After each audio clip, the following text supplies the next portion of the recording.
Hello प्यारे बच्चों, तो कैसे हैं आप सभी। आशा करते हैं स्वस्थ होंगे और मस्त होंगे। तो आज के इस वीडियो में हम क्लास 10th का जो धनुष भंग है, जिसके कवि हैं तुलसीदास जी, जो सेकेंड चैप्टर का धनुष भंग है, उसी का जो पहला व्याख्या है उसका इस वीडियो में बताएंगे। पहला व्याख्या पहले पद का, दोहे का, फिर दूसरे और तीसरे। ठीक है, इस वीडियो में आपको तीसरे दोहे तक का व्याख्या मिल जाएगा, यानी कि देखने के बाद ही मिलेगा, है ना। नहीं देखेंगे तो कैसे मिल सकता है। तो चलिए वीडियो को स्टार्ट करते हैं। उससे पहले समझते हैं धनुष भंग का मतलब क्या होता है। धनुष जो है उसका भंग होना, यानी कि टूटना, धनुष का टूटना। अब ये कहाँ से ली गई है, तो रामचरितमानस से लिया गया है, और इसके कवि कौन है, तुलसीदास जी। तुलसीदास जी इनके कवि हैं, और है ये 10th क्लास का सेकेंड चैप्टर का, है ना।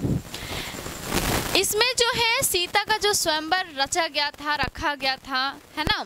तो उसमें आप भी जानते होंगे कि जो शिव का धनुष था उसे जो तोड़ देगा वही सीता से विवाह करेगा।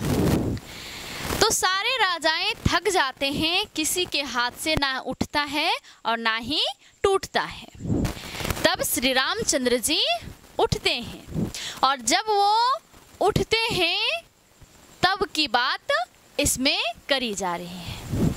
श्री रामचंद्र जी उठते हैं, उसके उठने के बाद क्या क्या चीज़ें होती हैं वो सारी चीज़ें इसमें बताए हैं। तो चलिए व्याख्या से समझिए कि तुलसीदास जी क्या कहते हैं इसमें। उदित उदयगिर मंच पर रघुवर बाल पतंग, बिकसे संत सरोज सब हर्षे लोचन भृंग। ये जो तुलसीदास जी हैं वो कहते हैं कि उदित उदयगिर मंच पर रघुवर बाल पतंग। सबसे पहले अर्थ देखिए, फिर शब्द को सेटल कीजिए और एक वाक्य बनाइए, जिसे हम व्याख्या कहते हैं, है ना। तो पहले उदित, उदित का मतलब होता है उदय होना, है ना। उदित का मतलब उदय होना, यानी कि उगना। उदयगिर, उदयगिर का मतलब होता है उद्याचल पर्वत। उदय यानी कि उद्याचल, गिर यानी कि पर्वत, उद्याचल पर्वत। मंच पर, उसी रूपी मंच जो है, यानी कि उद्याचल पर्वत रूपी मंच पर रघुवर बाल पतंग, श्री रामचंद्र जी के रूप में एक बाल सूर्य का उदय होता है। यानी कि तुलसीदास जी कहते हैं कि श्री रामचंद्र जी अपने मंच पर से जब उठते हैं, उगते हैं, यानी कि उदित होते हैं, तब ऐसा लगता है जैसे बाल सूर्य का, यानी कि छोटा सा सूर्य का उदय हुआ हो।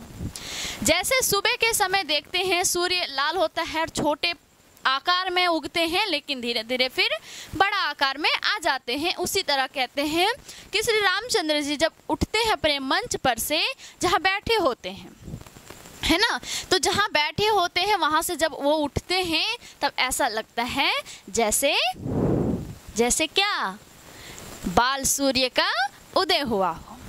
ठीक है, फिर उसके आगे जो सूर्य के उगने से होता है वही चीज़ें यहाँ पे कही जा रही है कि बिकसे संत सरोज सब। बिकसे का मतलब होता है खिल जाना।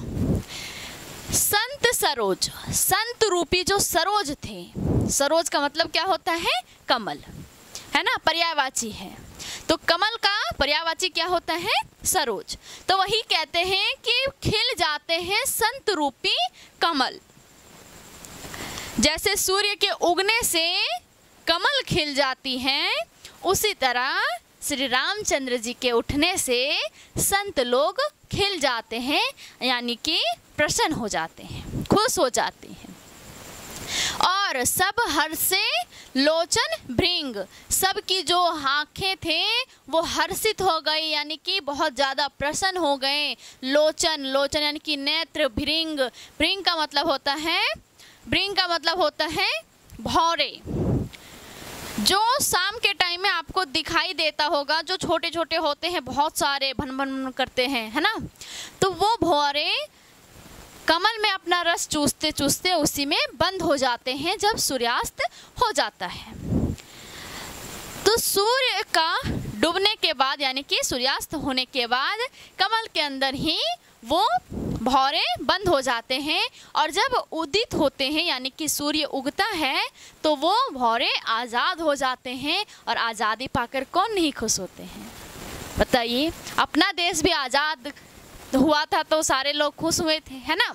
तो गुलाम थे तब लोग, सब लोग परेशान थे कि कब आज़ादी मिलेगी। उसी तरह भौरे अपने कमल के अंदर रात भर कैद होने के बाद जब सुबह आज़ादी पाते हैं तो वो प्रसन्न हो जाते हैं। उसी तरह सबकी जो आँखें थी, संत लोगों की, गुरुओं की जो आँखें थी, नेत्र जो थी, वो प्रसन्न हो जाते हैं, हर्षित हो जाते हैं भौरे के जैसे। ठीक है, अगर दिक्कत हो तो कमेंट ज़रूर कीजिए और पूछिए बेफिक्र होकर के। ठीक है, तो चलिए इससे भी आगे समझिए। निरपन केर आशा निस्नासी, बचन नखद अवली न प्रकाशी। कहते हैं निरपन, निरपन का मतलब होता है राजा। कहते हैं तुलसीदास जी कि राजाएं की जो आशा थी, आशा रूपी रात्रि जो थी, है ना, आशा रूपी जो रात्रि थी कि कब ये धनुष टूटेगा और कब ये सीता का विवाह होगा, वो राजा को जो आशा रूपी रात्रि, निस मतलब होता है रात्रि, है ना, तो आशा जो थी वो रात्रि के समान थी। लेकिन जब सूर्य का उदय होता है तो रात्रि खत्म हो जाती है। उसी तरह सूर्य के उगने से जिस तरह रात्रि खत्म हो जाती है, उसी तरह रघुवर यानी कि श्री रामचंद्र जी के उठने से, उगने से सारे राजाएं की जो आशा रूपी रात्रि थी वो नष्ट हो गए, वो खत्म हो गए। ठीक है, यहाँ तक कोई दिक्कत हो तो पूछिए ज़रूर, आपको बाद में भी जवाब जरूर दिया जाएगा। ठीक है, और फिर कहते हैं बचन नखद अवली ना प्रकाशी। बचन यानी कि वचन, नखत, नखत का मतलब होता है नक्षत्र, जो तारे, है ना, अवली ना प्रकाशी, उनके उगने के बाद वो प्रकाशित नहीं हुए। तारे तो अपने जगह है ही, है ना, लेकिन सूर्य के उगने से, उसके किरण से वो तारे क्या हो जाती है, ढक जाती है, दिखाई नहीं पड़ती है, उसकी प्रकाश चमकता नहीं दिखाई देता है। उसी तरह जब श्री रामचंद्र जी उठ जाते हैं, उसके आगे जितने राजाएं की जो बातें थी, वचन थी, तारे के समान, वो सब प्रकाशित नहीं होने लगे। मानी महिप कुमुद सकुचाने, कपटी भूप उलुक लुकाने। कहते हैं मानी महिप, महिप का मतलब ही राजा ही होता है। ठीक है, मानी महिप कुमुद सकुचाने, जो अभिमानी राजाएं थे, मानी महिप यानी कि जो अभिमानी राजाएं थे वो कुमुद सकुचाने, वो कुमुद की तरह सकुचा गए। अब ये कुमुद क्या होती है? कुमुद होती है जो कमल का बीज होता है ना, बीच वाला, उसे कुमुद कहते हैं। सूर्य के प्रकाश उसमें पड़ने से वो सिकुड़ जाती हैं। उसी तरह कहते हैं कि जो अभिमानी राजाएं थे, जो अपने आप पे घमंड करते थे, वो लोग कुमुद की तरह सकुचा गए यानी कि सिकुड़ गए। श्री रामचंद्र जी का धूप पड़ने से सिकुड़ गए, है ना, जैसे सूर्य का धूप पड़ने से, किरण पड़ने से वो सुखा जाता है, उसी तरह श्री रामचंद्र जी को उठते देख, उन्हें देख करके जो अभिमानी राजाएं थे वो कुमुद की भांति सुखा गई। ठीक है, कपटी भूप उलुक लुकाने, और जो कपटी राजा थे, घमंडी राजा लोग, है ना, वो भूप, भूप का मतलब ही राजा होता है। ठीक है, आप नोट करेंगे तो नोट कर लीजिए। पहले है निरपन, निरपन का मतलब ही राजा होता है, महिप का मतलब ही राजा होता है, और भूप का मतलब ही राजा ही होता है। सब राजा का ही पर्यायवाची है। तो कपटी भूप यानी कि कपटी राजा लोग उल्लुक लुकाने, उल्लू की भांति लुका गए, उल्लू की तरह छिप गए। जैसे सूर्य उगने से दिन हो जाती है है ना। तो दिन हो जाने के बाद उल्लू छिपने लगते हैं। उसी तरह जो कपटी राजाएं लोग थे वो उल्लू की तरह छिप जाते हैं। भय विशोक कोक मुनि देवा, कहते हैं भय विशोक, कोक का मतलब होता है चकवा पक्षी। चकवा पक्षी जब दीन हो जाती है तो वो बहुत प्रसन्न हो जाती है, वो विशोक हो जाती है। विशोक का मतलब क्या होता है? शोक रहित, यानी कि कोई शोक नहीं, कोई दुख नहीं। ठीक है। तो जो मुनि लोग होते हैं और देवता लोग होते हैं वो चकवे पक्षी की तरह प्रसन्न हो जाते हैं, विशोक हो जाते हैं, यानी कि सारा दुख उसका खत्म हो जाता है। बरस ही सुमन जनावही सेवा, और अपनी सुमन जो होती है बरसाने लगते हैं और जनावही सेवा, अपनी सेवा को प्रकट करते हैं, अपनी सेवा को जनाते हैं। फिर से देखिए, भय विशोक कोक मुनि देवा, बरस ही सुमन जनावही सेवा। कहते हैं तुलसीदास जी कि जो मुनि लोग थे, मुनि देवता, वो चकवा पक्षी की तरह विशोक हो गए, यानी कि शोक रहित हो गए। बरस ही सुमन जनावही सेवा, और अपनी सेवा को फूल बरसा करके प्रकट कर रहे थे। ठीक है। गुर पद बंद सहित अनुरागा, राम मुनीन सन आय सुमागा। कहते हैं श्री रामचंद्र जी गुर पद, पद का मतलब क्या होता है? पैर। तो गुरुओं का जो पद था, यानी कि गुरु के पैरों का वंदना करते हैं सहित अनुरागा। अनुराग का मतलब होता है प्रेम, है ना। तो श्री रामचंद्र जी अपने गुरुओं का जो चरण होते हैं उसे प्रेम सहित वंदना करते हैं।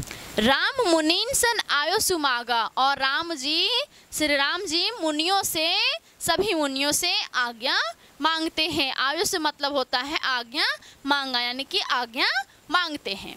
और फिर सहज ही चले सकल जग स्वामी, मत मंज बर कुंजर गामी।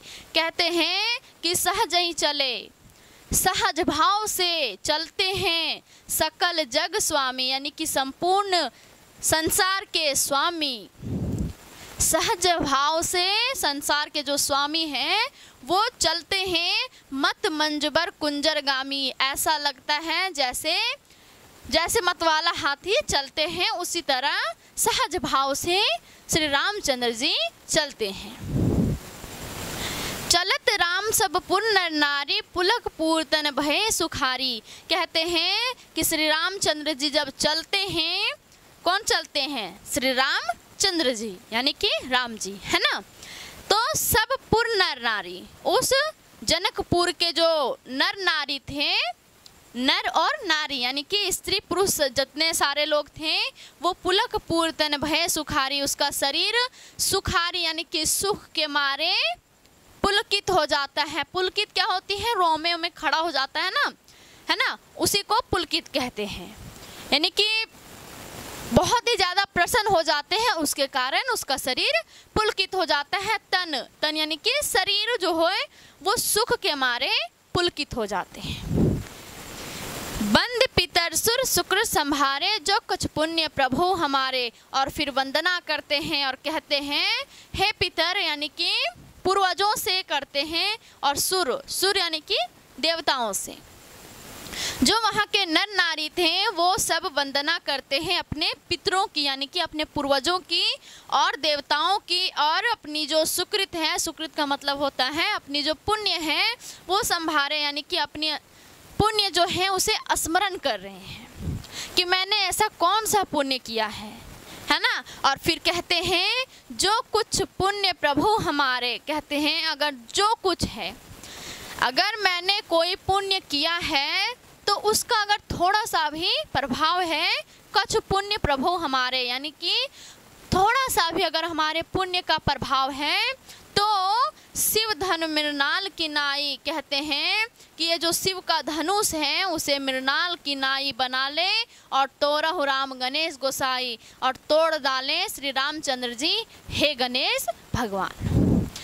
यानी कि जो नर नारी होते हैं वो सब अपने पूर्वजों की और अपने देवताओं की वंदना करते हैं और अपने पुण्य का स्मरण करते हैं और फिर कहते हैं अगर मैंने कोई पुण्य किया है और उसका अगर कोई प्रभाव है तो हे गणेश गोसाई, इस धनुष को, शिव के धनुष को मृणाल की नाई बना दीजिए ताकि श्री रामचंद्र जी से तोड़ डाले।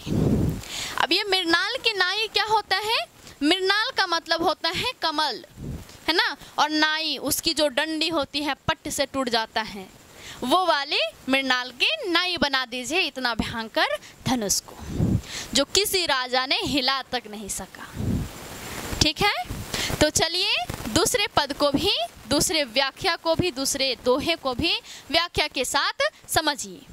ज़्यादा देर नहीं करेंगे, वैसे भी इतना लंबा लंबा है तो समझने में टाइम लग ही जाएगा, तो देर किस बात की, अगले पद की समझते हैं। तो चलिए ये दूसरे दोहे को भी आप समझिए कि इसमें तुलसीदास जी क्या कहते हैं, क्या सबको बताना चाहते हैं श्री रामचंद्र जी के बारे में, है ना। ये तो पता चल ही गया होगा कि ये रामचरितमानस से लिया गया है, यानी कि रामायण का अंग।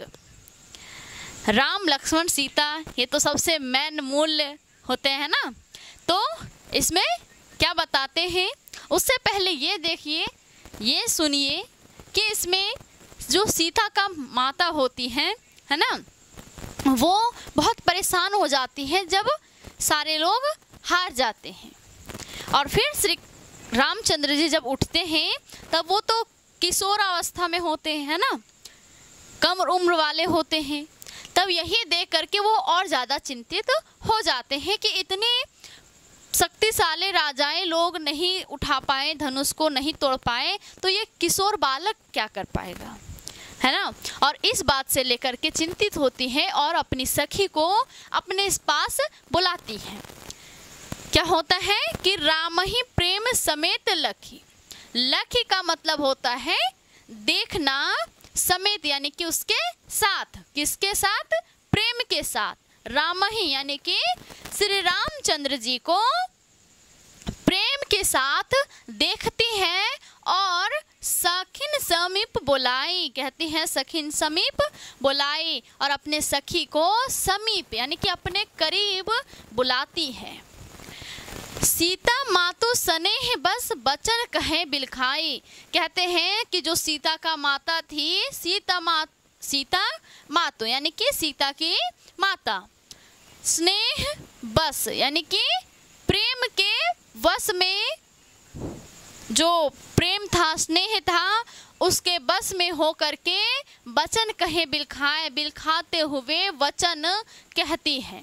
वचन यानी कि कहती है कुछ, बिलखा यानी कि बहुत ही दुखी होकर के रोते हुए कहते हैं।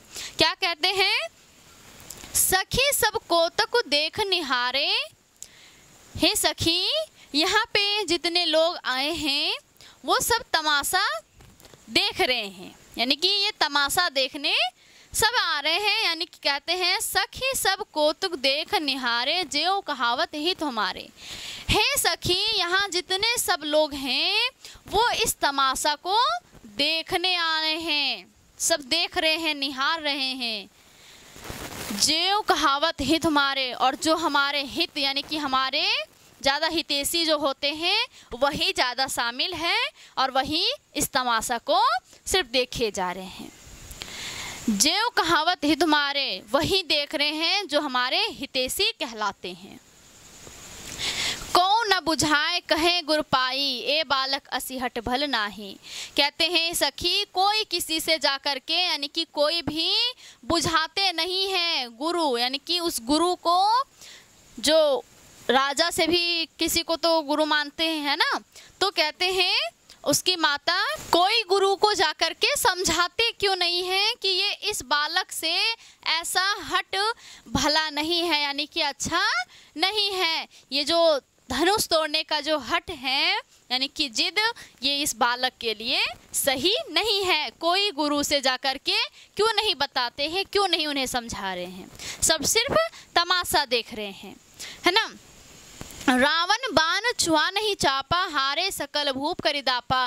कहते हैं सखी जिसे रावण बाणासुर बाणासुर ने छुआ तक नहीं इस धनुष को, हारे सकल भूप करिदापा, भूप यानी कि राजा, है ना।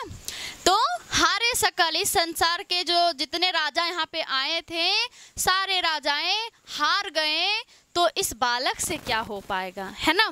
तो आगे यही बात कहते हैं, सो धन राजकुंवर कर देही, बाल मराल की मंदिर लेही। कहते हैं सो इस धनुष को जैसे रावण ने, बाणासुर ने छुआ तक नहीं, चापा का मतलब होता है धनुष, है ना। तो इस धनुष को जिसे रावण ने, बाणासुर ने छुआ तक नहीं और सारे राजाएं लोग हार के थक गए, सो इस धनुष को इस राजकुमार के हाथों में क्यों दिया जा रहा है। कर यानी कि हाथ, उसके हाथों में क्यों दिया जा रहा है। बाल मराल की मंदर ले ही, क्या बाल मराल, मंदराचल पर्वत को क्या छोटा सा बाल यानी कि छोटा सा मंदर का होता है। बाल मराल यानी कि हंस का बच्चा, मराल का मतलब क्या होता है, हंस का बच्चा मंदराचल पर्वत को उठा सकता है। ये अपनी सखी से बात कह रही है सीता का माता कि कोई,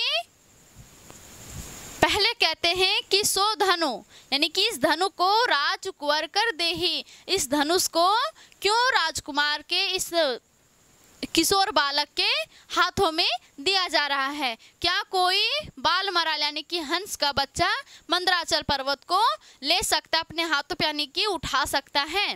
ऐसे करके वो कहते हैं, कौन कहते हैं, उसकी माता अपनी सखी से, जिसे अपने समीप बुलाए थे, रो करके उनसे कहते हैं ये सब सारी बातें कि जैसे रावण ने और बाणासुर ने, सारे राजाएं लोग थक गए, सब लोग हार गए, क्या इस धनुष को ये राजकुमार तोड़ पाएगा, इसी चिंता में वो सारी बातें कह रहे हैं। भूप सयानप सकल सिरानी, सख विधि गति कछु जात न जानी। कहते हैं सखी ये भूप सयानप, ये जो राजाएं का जो सयानपन था ये सब सिरा गया, यानी कि ठंडा हो गया। जो अपने आप में घमंड करते थे, मैं तोड़ूंगा, मैं सीता से विवाह करूंगा, है ना, ये सब सारे जो सयानप था वो सब सिरा गया, यानी कि ठंडा गया। जैसे गुस्सा में होते हैं कोई लोग तो वो शांत हो जाते हैं, यानी कि इसका गुस्सा ठंडा हो गया, उसी तरह इसकी जो सियानी बुद्धि वाली बातें थी वो सब ठंडा गई थी। सखी इस विधि गति कुछ जात ना जानी, कहते हैं सखी इस विधाता की गति को कुछ जात मतलब जात ना जानी, कुछ जानते ही नहीं बनता है, क्या करना चाहते हैं कुछ समझ ही नहीं आता है। ऐसे करके सखी से वो अपनी बात को बोलती है। फिर उसकी जो सखी होती है, बोली चतुर सखी मृदु बानी, फिर उसकी सखी की बात स्टार्ट होती है और वो सखी कहते हैं सीता माता से, बोली चतुर सखी मृदु बानी, यानी कि उसकी जो सखी थी वो चतुर थी, यानी कि चतुर सखी ने मृदु यानी कि मधुर स्वर में वाणी में कहा, तेजवंत लघु गणीय न रानी, कहते हैं रानी तेज को गिनना नहीं जाता है देखा जाता है, गणीय न रानी से गणीय मत, तेज को गिना नहीं जाता है देखा जाता है। कह कुंभज कह सिंधु अपारा, सोयसो सुजसो सकल संसारा, कहते हैं कहाँ वो अगस्त्य मुनि जो घड़े से उत्पन्न हुआ था और कहाँ ये संसार का अपार समुद्र जिसे उसने सोख लिया था, इस संसार के समुद्र को उसने सोख लिया था।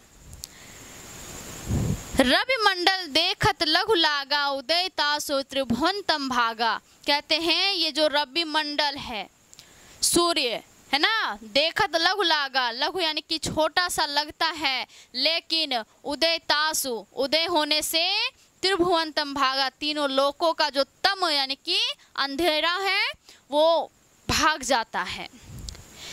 सूरज जो है वो रवि मंडल में छोटा सा लगता है देखने में, लेकिन जब वो प्रकाशित होती है उसकी धूप से तीनों लोक के अंधकार मिट जाते हैं। इसीलिए कहते हैं सखी तेज को तेजवंत लोगों को गिना नहीं जाता है देखा जाता है। कहाँ ये छोटा सा मुनि था जो घड़े से उत्पन्न हुआ था, और कहाँ इतना बड़ा समुद्र जो उसने सोख लिया था, पी लिया था समुद्र का पानी, है ना। तो इसमें सीता माता अपने दुख को प्रकट करते हैं अपनी सखी के साथ व्याकुल होते हुए, और उसके बाद उसके सखी भी उन्हें समझाते हैं। तो चलिए तीसरे पद में भी देखिए कि आगे उसके सखी क्या समझाती है और क्या आगे होता है। अब ये तीसरे दोहे में पद में समझिए कि तुलसीदास जी क्या कहना चाहते हैं, क्या समझाना चाहते हैं, है ना। मंत्र परम लघु जास बस विधि हर हर सुर सर्ब। वो जो सखी होती है, कौन सखी? जिसे सीता माता ने अपने पास बुला करके अपनी समस्या को बताई थी, और वो सखी भी सीता माता को समझाती है। और फिर वही बात यहाँ भी कहती है कि हे रानी, ये जो मंत्र होता है परम लघु, बहुत ही छोटा होता है। जसु बस विधि हर हर सुरभ, ये जो मंत्र होता है वो बहुत ही छोटा होता है, लेकिन जसु बस यानी कि सभी लोगों को विधाता यानी कि ब्रह्मा भगवान, हरि यानी कि विष्णु भगवान, हर यानी कि शंकर भगवान, सूर्य यानी कि देवता लोग, सर्व यानी कि सभी देवताओं को अपने वश में किए रहते हैं। हे रानी, ये जो मंत्र होता है वो बहुत ही छोटा होता है, लघु होता है, लेकिन सभी देवताओं को अपने वश में किए रहता है। जैसे ओम नमः शिवाय, है ना। बहुत पहले सुनते होंगे ऋषि मुनि जाप करते थे, वरदान भी मांगते थे, है ना। तो इसी मंत्र के वश में वो लोग हो जाते थे। कौन? ईश्वर लोग, है ना, भगवान। तो वरदान मांगते थे और उन्हें पूरा करते थे, तो उसके बस में हो जाते थे। किनके बस में? छोटे से मंत्र के बस में हो जाते थे। तो सही मतलब यहाँ पे ये है, वो समझाना चाहती हैं कि मंत्र तो इतनी छोटा होता है, लेकिन बड़े बड़े ईश्वर को, बड़े बड़े भगवान को भी अपने वश में किए रहता है।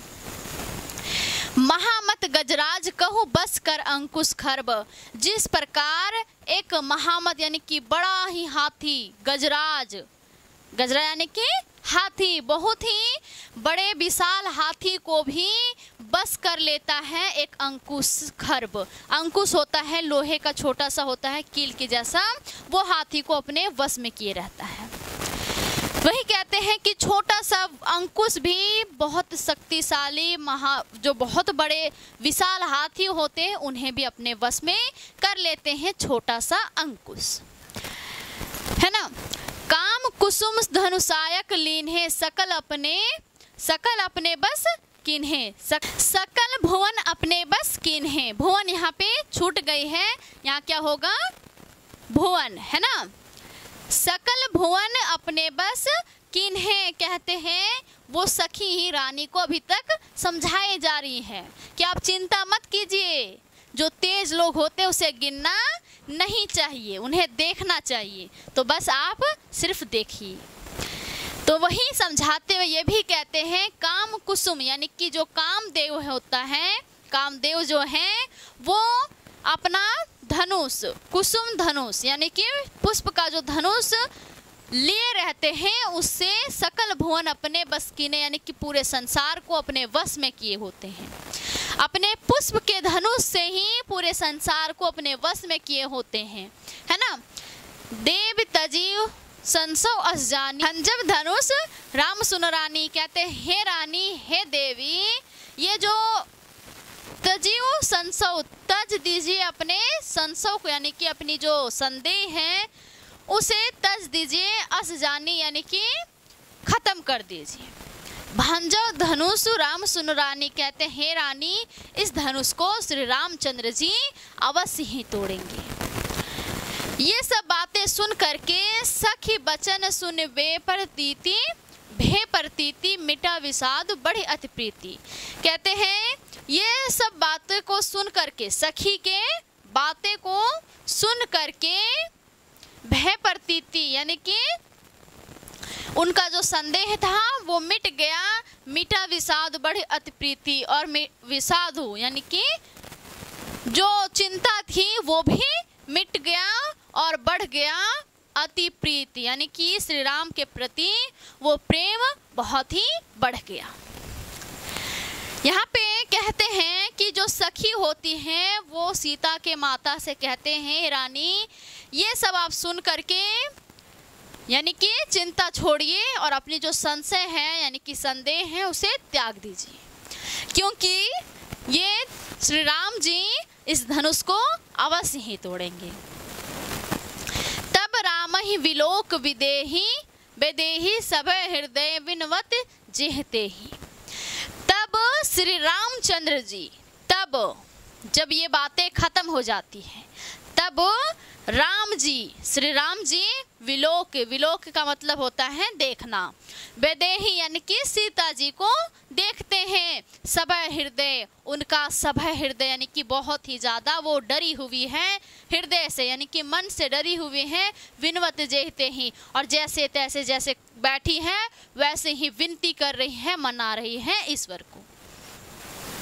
मन ही मन मनाओ अकुलानी हो प्रसन्न महेश भवानी, और देखते हैं राम जी कि वो मन ही मन में बहुत अकुला रही है और परेशान है और महेश भवानी को प्रसन्न कर रहे हैं, यानी कि उसे स्मरण कर रहे हैं, विनती कर रहे हैं उनसे कि हे महेश भवानी यानी कि शंकर और पार्वती जी प्रसन्न होइए, मेरे किए हुए सेवा में प्रसन्न होइए और करहूँ सफल आपन सेवकाई, यानी कि अपना मतलब मैंने जो अपना सेवा की है उस सेवा को सफल कीजिए। कर हितु हरऊ चाप गरुआई, कहते हैं करी हितु, इस गरुआई, गरुआई का मतलब होता है भारीपन, है ना, वजन, इस धनुष का चाप यानी कि इस धनुष का जो वजन है वो मेरे हित में कर दीजिए। क्या कीजिए कि ये जो धनुष का वजन है उसे मेरे हित में कर दीजिए, यानी कि मेरे हृदय में यानी मेरे मन में मेरे बस में कर दीजिए।